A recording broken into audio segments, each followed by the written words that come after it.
The Walking Dead, where we have Spaghetti Tuesdays every Wednesday.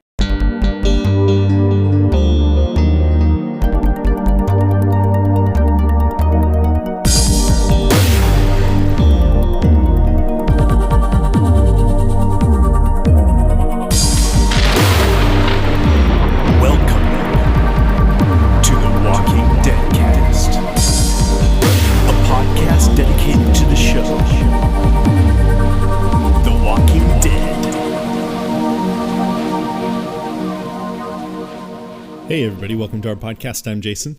And I'm Karen. And this is the Walking Dead cast episode 125. I thought it was kind of cool that we had Andrew Lincoln on for the 100th and now we're having Scott Wilson on for the 125th. We need to have somebody special on every 25 episodes. Okay. For 150, we'll get Bill Murray. That's who I want. Yes, please. Wouldn't that be cool? Yes. I would be afraid that we would be really not cool enough and he would just hang up. That's a legitimate concern. Well, we're about to talk with Scott Wilson, and I feel very privileged. I've always wanted to talk to somebody just after their exit from the show, and this is a very big one, and I feel very sad that he's leaving the show, but I'm excited to talk to him about it, and I hope he doesn't hang up on us. I'm hoping that he helps us work through our grief. Oh, I know, huh? I hope, yeah. We'll see if he's sad. He's had some time to process, so hopefully he'll be all right. But we haven't. I know. It's fresh for us, so we're going to bring back all those old wounds for him. Right. On that note, let's call him.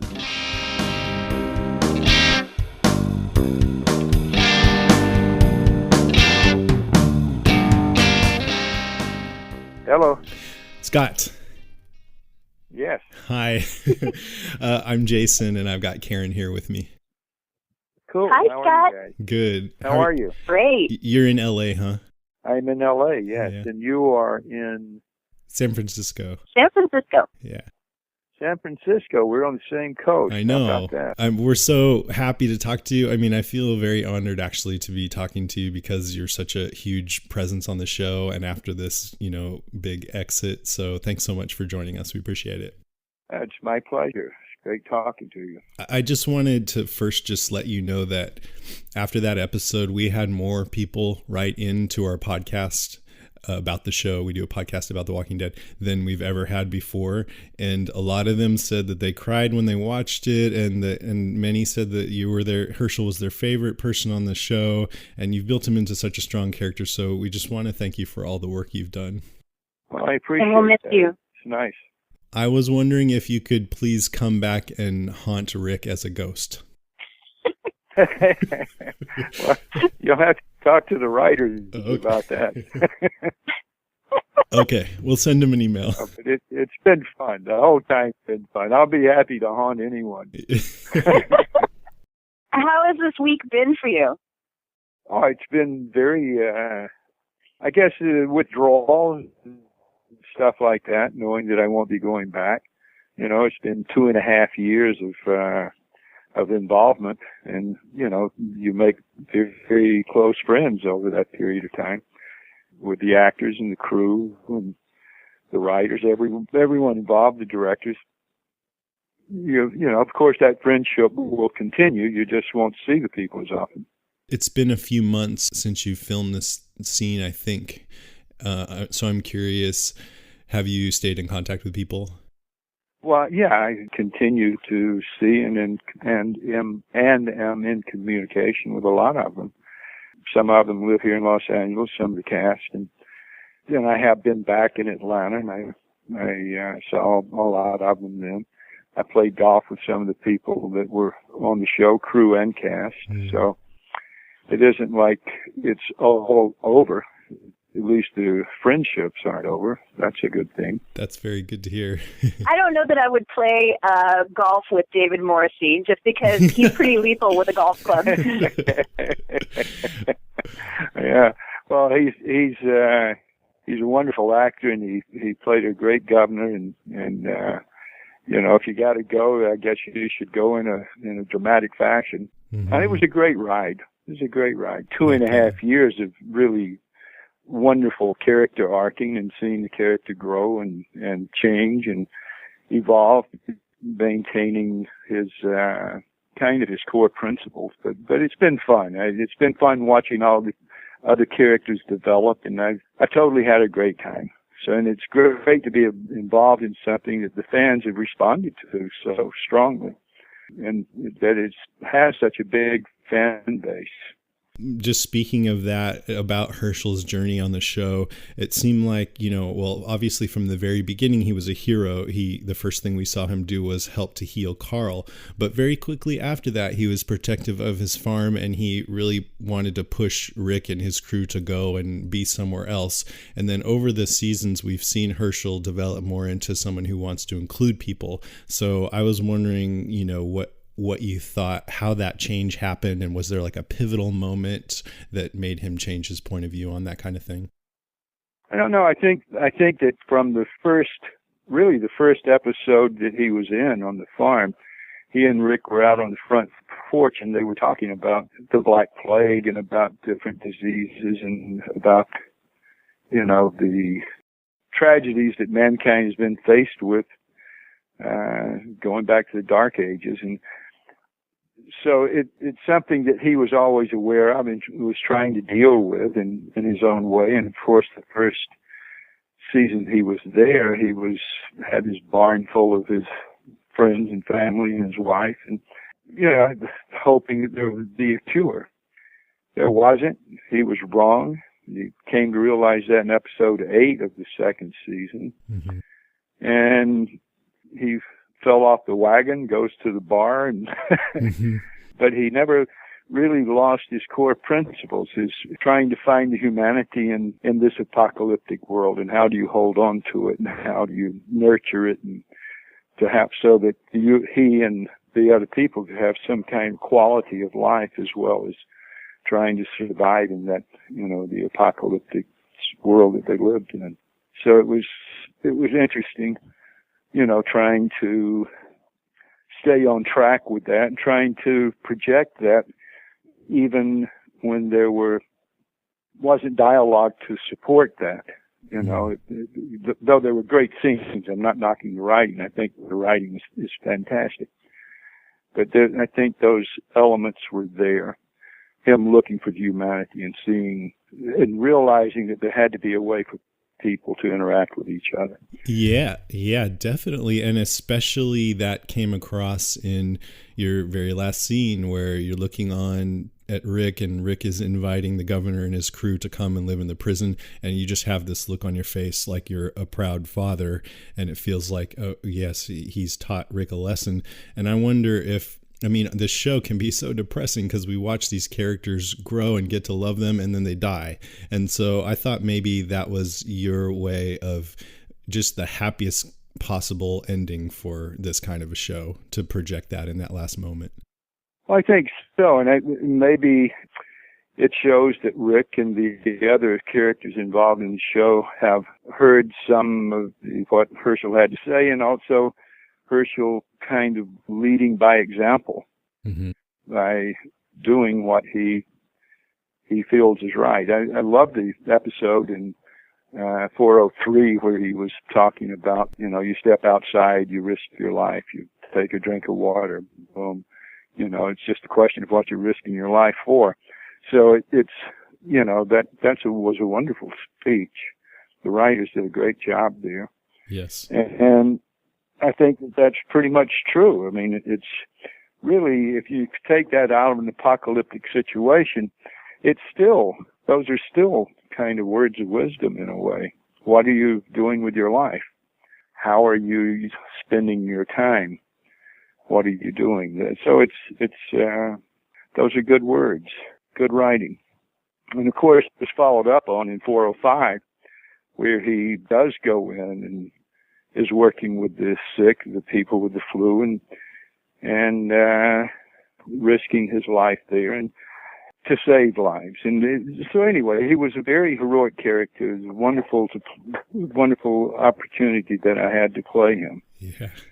And I felt like the whole speech that Rick gave in that last scene was him channeling Herschel. It was something that you might have heard Herschel say about how you can come back.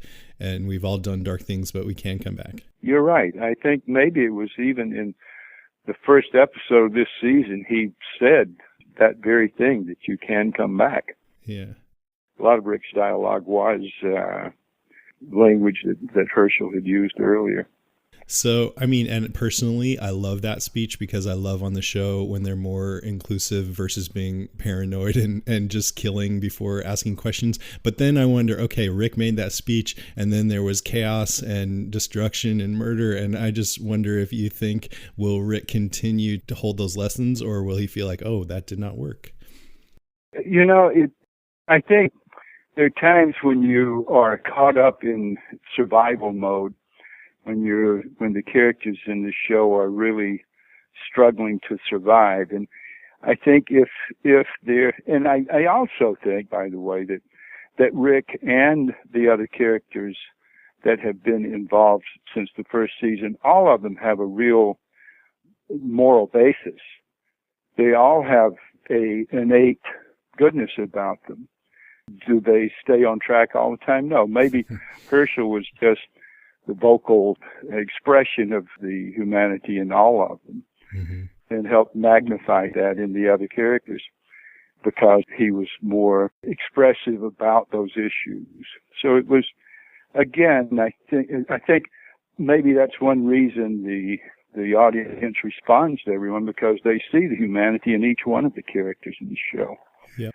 And Herschel was just kind of magnified it and put it in focus. So to sort of change gears for a minute, one of our listeners wrote in and said, Rob Monks, and he asked, what are you going to do next? What do you want to do next? What do I want to do next? I'm not totally sure. I'm hoping that something will come along that will be challenging and put me to the test. That's always fun, and this show certainly did that. You know, you like to be challenged. You like to be presented with things that make you stretch. Would you like to do another movie again? Because you've done so many movies from the 60s on. Would you like to do a movie again, or would you like to do one of these television shows that is another great character that goes on and on? But yeah, you know, it really, I think a lot of the better work being done now is in television. Yep. Agreed. Not all of it, but look at all the great shows on television now. A lot of the better writers and directors and young actors and actors, period, are gravitating to television because there's interest. I think it's the golden age of television, really. Not that there aren't still great films being made, but you know, in a film, this 2.5 years is a long time to arc a character out for me. And it was a lot of fun. It's fun too to have a more prescribed period of time, like 8, 10, 12 weeks to play a character and you have a beginning, middle, and end, and you know where you're going to go with it.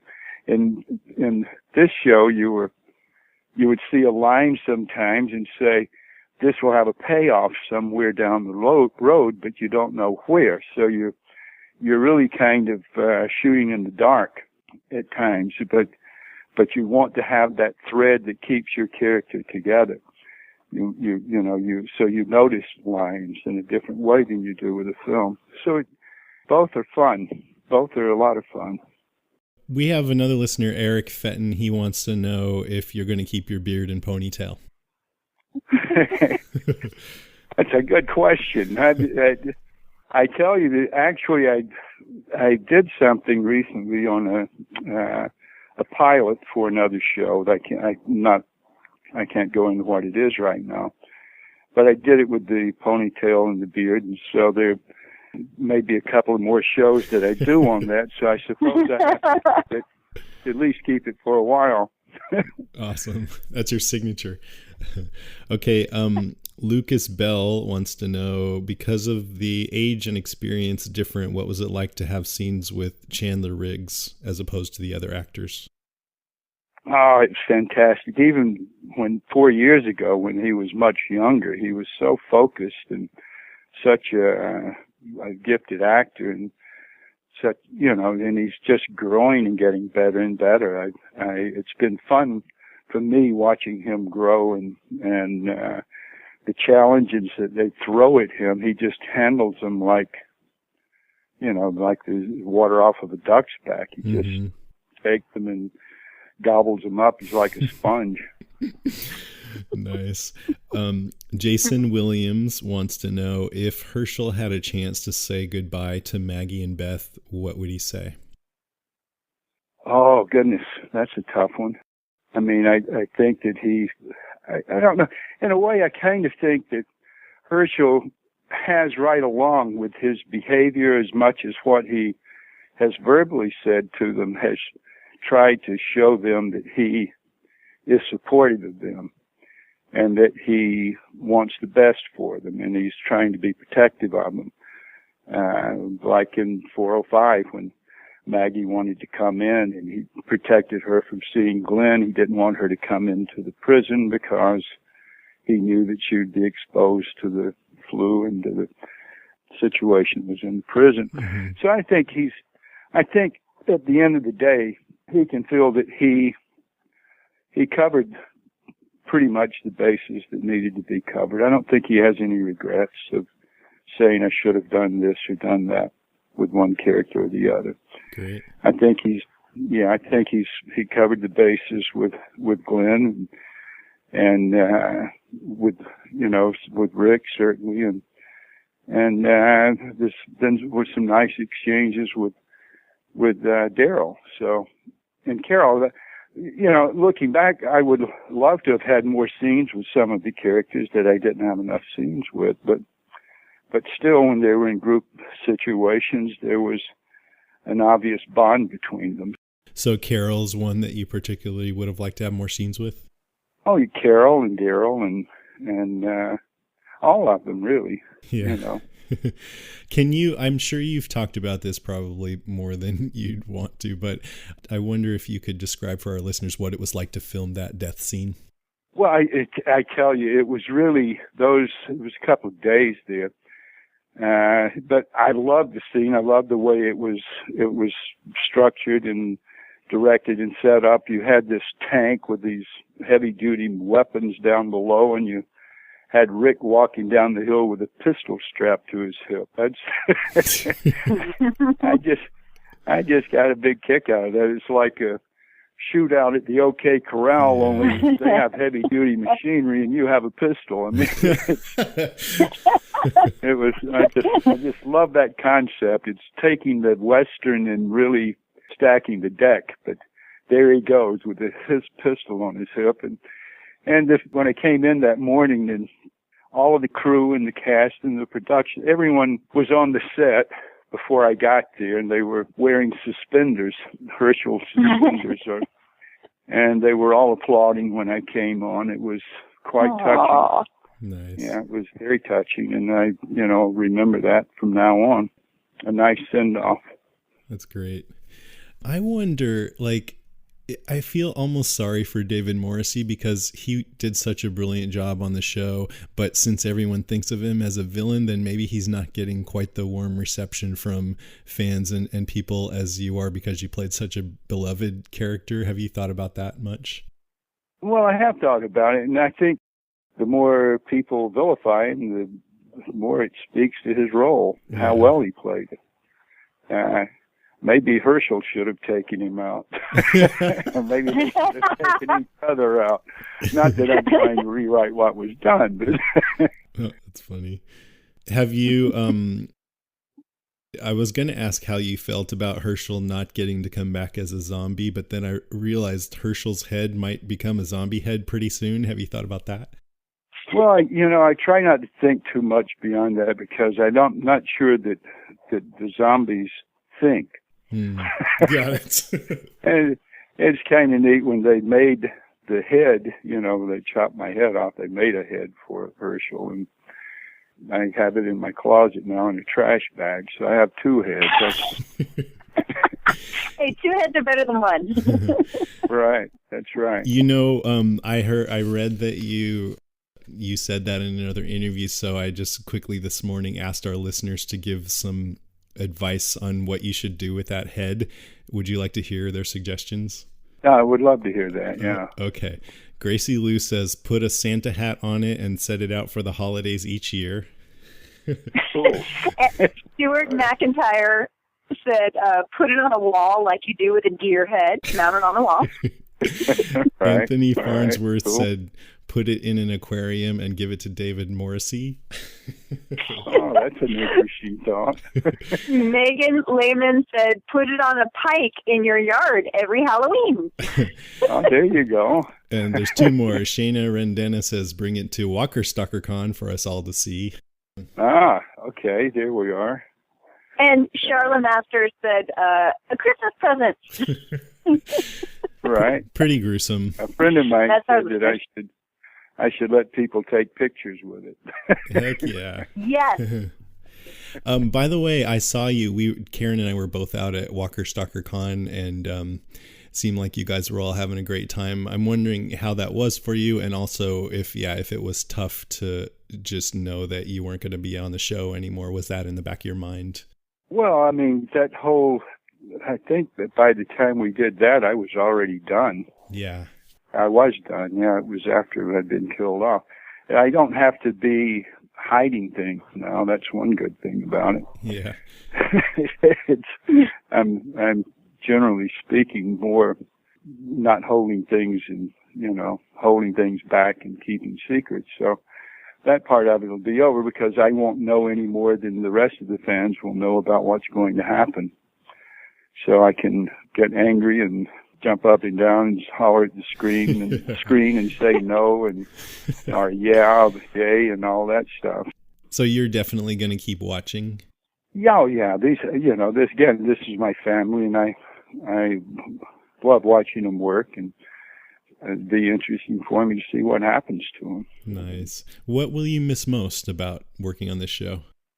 Well, as I've been saying, with the great relationships, and I kind of knew when I read 403 that, Herschel was being proactive instead of more reactive. And that was set off an alarm bell. It was a red flag. And then when I read 405, I said, uh-oh, he is way too proactive. This has got to be near the end. Oh.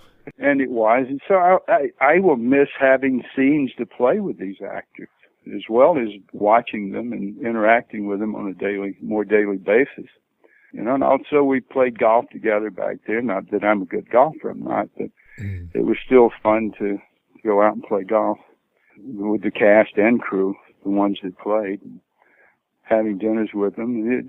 You build up a life for 2.5 years, and so that's gone. Now you withdraw and I've graduated from high school again. Now I have to go find out what I'm going to do.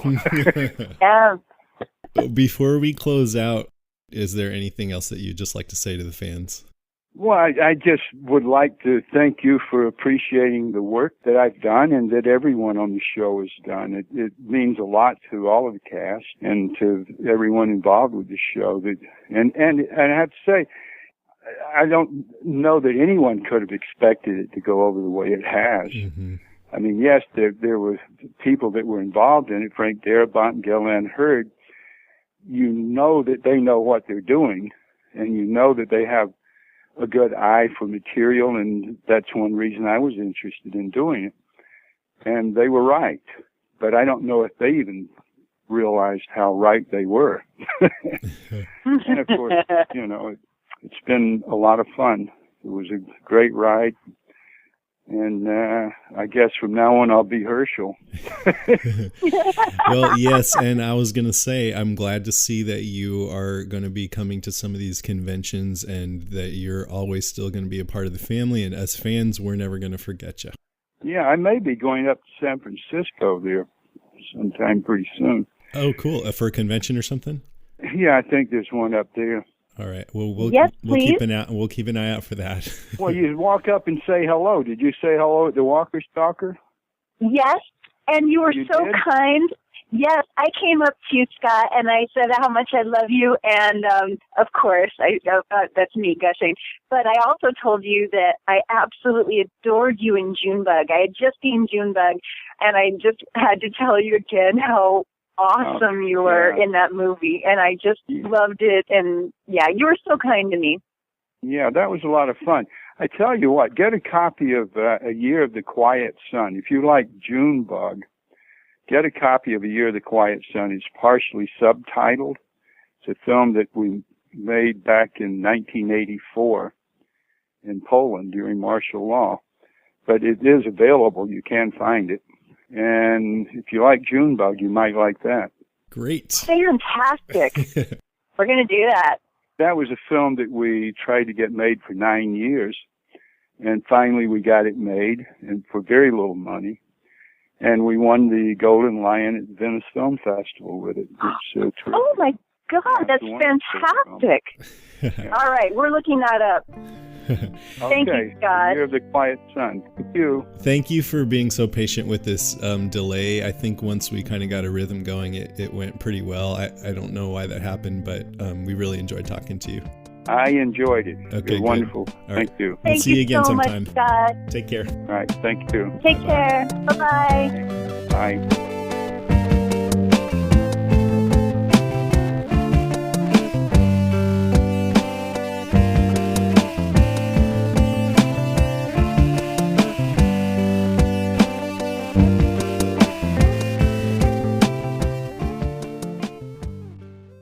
Of course, we have to find the spaghetti.